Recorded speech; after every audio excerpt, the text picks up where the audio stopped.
twarize tukiri mw'isi. Imana izaduhoza, Imana izaduhoza amarira. Haleluya. Twarize tukiri mw'isi. Imana we, Imana izaduhoza amarira. Yo yo yo, ayo twarize tukiri mw'isi. hari umugwa mwiza cyane uri gutegurwa n'umwami Yesu, uwatuziberamo yoyo tumaze gusiga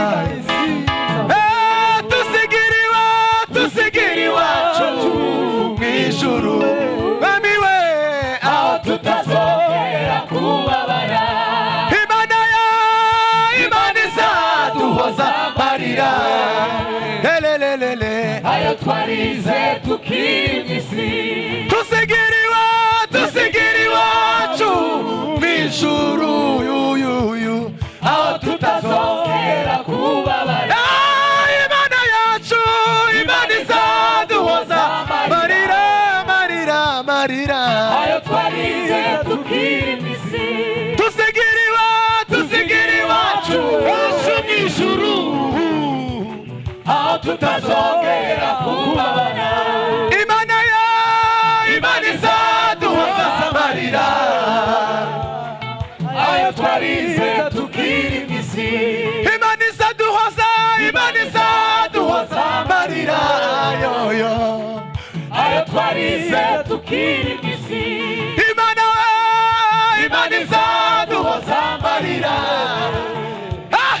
ayo twarize tukiri Mami we, Imana we, Imana izaduhoza amarira.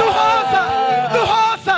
ayo twarize tukiri mw'isi. Mami we, Imana izaduhoza amarira. ayo twarize tukiri mw'isi.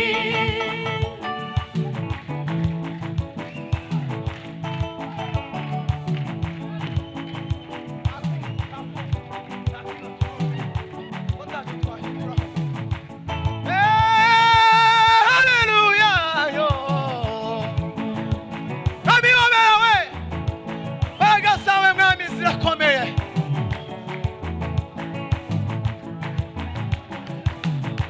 Zabana nawe mukiza. La, la, la.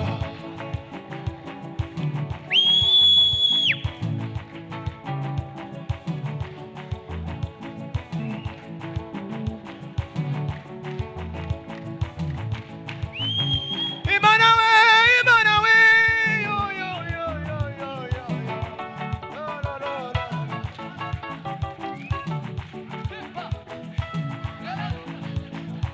Hallelujah.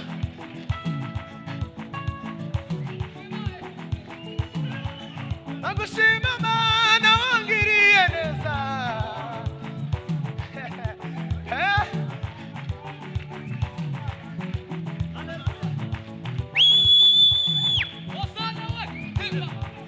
Wangiriye neza. Mwami, karibu Mana we.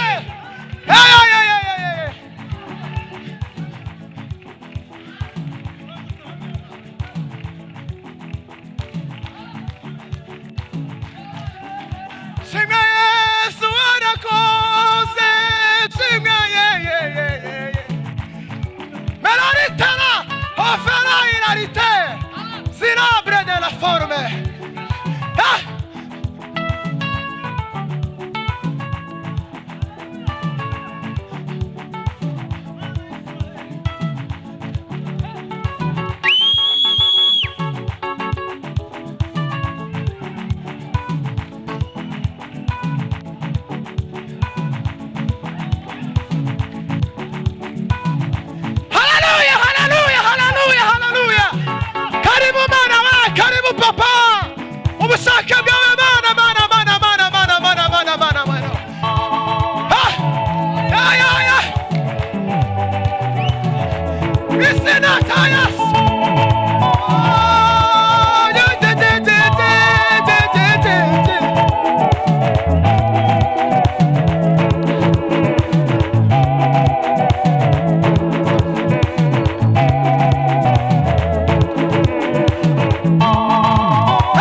dushoje.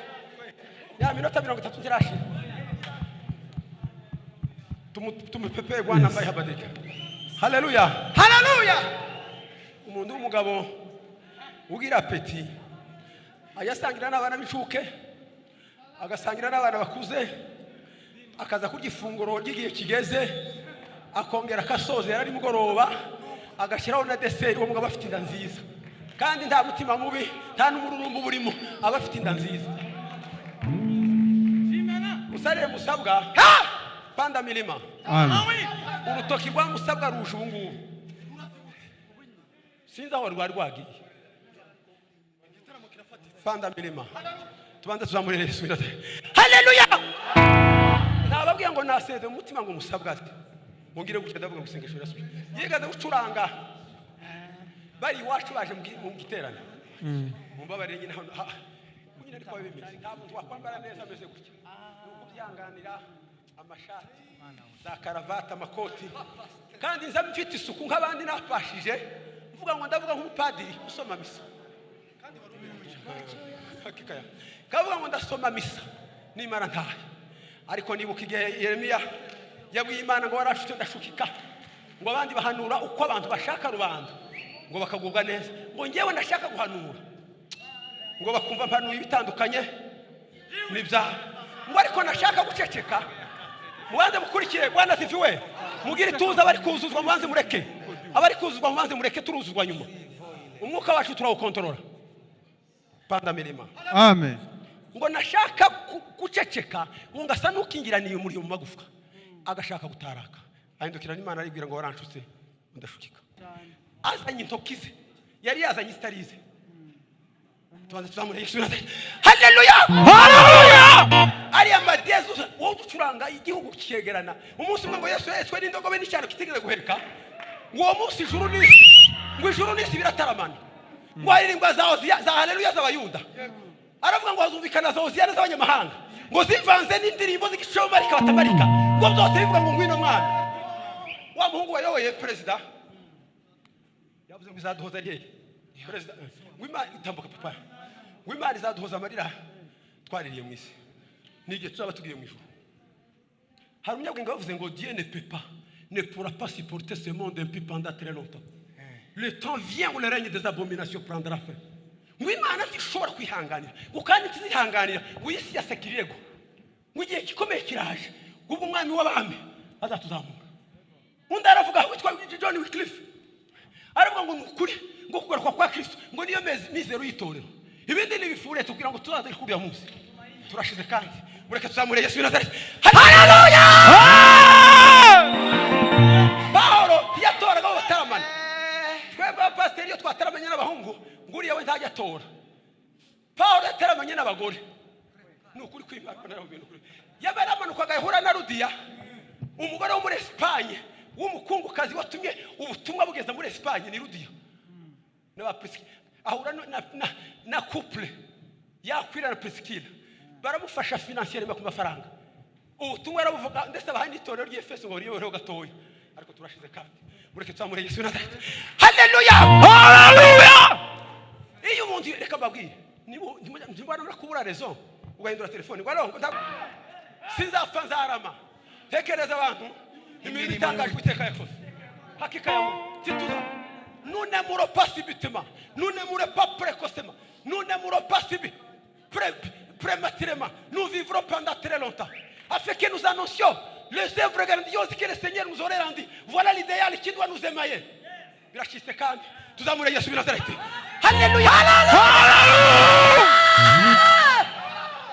Tuvuga ngo yapigwa hodi kwangu mugeni afika, akiniomba nimfungulie. Umande umeshuka kichwani usiku, na nywele zangu zimelowa maji. Umande umeshuka kichwani usiku, na nywele zangu zimelowa maji. Na huyu si mgeni ni Yesu Mwokozi. Sauti yake anamfungulia, naona ni Yesu, na siku hiyo sitaisahau.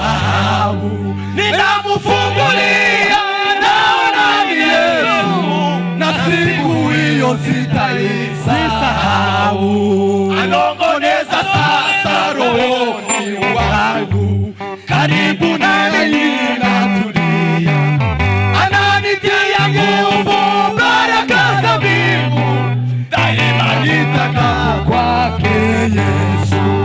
Ananitia nguvu, baraka za mbingu, Sitai. Bwana sifiwe. Haleluya. Halishanyuma. Ni kweli mimi ni wa Mwokozi milele, amenitaka Mungu mpendwa, ananikaribia, naona ni Yesu, na siku hiyo sitaisahau. Mavangite ni Mungu kwa kivuga. Bwana ni kweli, mutegere babwire. Ni kweli mimi ni wa Mwokozi milele, amenitaja ndugu mpenzi, ananikaribia, naona ni Yesu. Ariko mwatika bigisha mukabona kuririmba, mureke nsoze mbone kuririmba. Ni kweli mimi ni kweli mimi ni wa Mwokozi milele, amenitaja ndugu mpenzi, ananikaribia, hazina za mbingu, ninaingoja siku ya harusi. Ariko tugiye mu ijuru kuri kwima panda milima. Haleluya. Tuzamure Yesu na tukiririmbe nono. Ni kweli mimi ni wa Mwokozi milele, amenitaja ndugu mpenzi, ananikaribia, hazina za mbingu, ninaingoja siku ya harusi. Ananikaribia, Ninaingoja siku ya harusi. Haleluya! Ariko turashize. Vuye gusaba discipline ku muyobozi. Kuko gasugeraho nano tukaba abapasteri. Asifiwe sana. Haleluya. Amina. Harayindi ivuga ngo musafiri uliyenjiani, watamani nyumba ya babako. Sikiliza sasa makengele yapigwayo huko kwetu, utakuwako huko katika mkutano wa Wakristo, huko mbinguni kwa raha ipitayo ufahamu. Utakuwako huko wakati wa kuimba wimbo mpya wa kumsifu Mwokozi Dore ikibazo urubyiruko rwacu rufite n'abasirimu bacu bafite muri iki gihe, nta ndirimbo mukibuka, kandi mwamara mukavuga ngo babaririmbyi za none. Izo ndirimbo nizo zigitaramo, ngizi indirimbo zigitaramo, nizo umugore yamaraga gukora imirimo yose, yaryamishije umugabo y'ibikoze yabikoze, kandi yakoze ya mirimo muzi namwe, agafata agati akagahindura umurishyo, umugore ukiri muzima akegera inkingi maze akavuza ingoma. Nukuri kw'Imana yewe. Haleluya. Akavuga lango la mbinguni wazi sasa, Yesu amelifungua kweli, utaweza kuongoza wasa, usihairishe heri. Kuhairisha niki? Ukafana kuhairisha niki? Mu Gifaransa c'est reporter, nugusubika. Nukuvuga ngo lango la mbinguni sasa Yesu amelifungua, utaweza kuokoka hasa. Umuryango wo mwijuru wakingutse, ushobora gukira, tusubike amahirwe yawe, usiyahirishe heri yawe. Bamwe bakarimba batazi nico bivuga. Ikindi kavuga labuda siku ila ni karibu, nitakapo kwenda sitaona tena majaribu, nitakapo kwake Bwana wewe. Labuda siku ila ni karibu, sitakapo sitaona tena majaribu, nitajazwa kwako mtazama. Utakuwako huko katika mkutano wa Wakristo, mbinguni kwa nami nitausahau. Utakuwako huko wakati wa kuimba wimbo mpya na kumsifu Mwokozi. Tuzamure Yesu bila. Haleluya. Haleluya. Ngani mutani muturi. Ndaza gusubira gukora kandi kama. Wamusubira muri ya ndirimbo wa. dutange haleluya.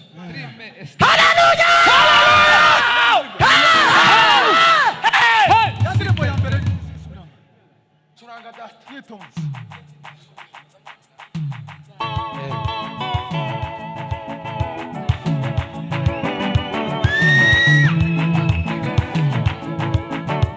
Tuzigiri wacu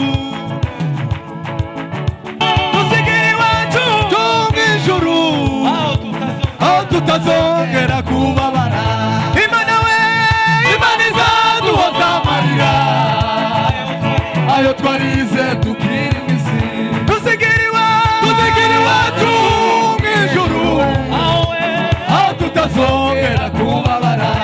Imana yacu, Imana izaduhoza amarira ayo twarize tukiri mw'isi. Imana we, Imana izaduhoza amarira ayo twarize tukiri mw'isi.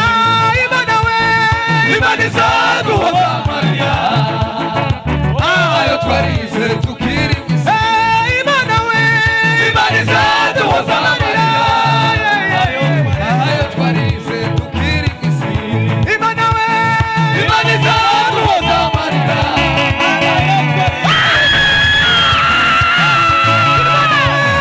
Imana izaduhoza amarira ayo twarize tukiri mw'isi. Imana we, Imana izaduhoza amarira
nitumara dusoze semene amen. Tuzamure ibiganza. Haleluya. Dukomere Yesu amashyi watugire neza muri iki gitaramo. Mama Bishop nahaguruke n'umukozi w'Imana pastor.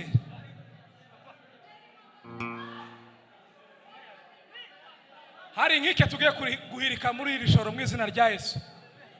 Haleluya.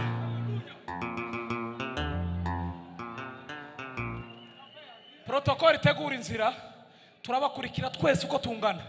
Turazenguruka urusengero karindwi twitonze, nta kwihuta, twese twitonze. Irya karindwi kandi wamucuranga gutyo gusa. Abantu bose turakurikira Mama Bishop na pastor. Twese turazenguruka inshuro 7. Protokoli kure y'intebe. Kandi turabikora mu buryo bw'umwuka. Uko tuzenguruka muri duri nkike. Buri wese ahaguruke turakurikira gahoro gahoro mu mbaraga z'umwuka mu izina rya Yesu. Buri wese afate telefone yiwe neza n'agakapu, tugende gahoro gahoro mu mbaraga z'Imana. Hita ashira bela va sendo la tre zambela bro.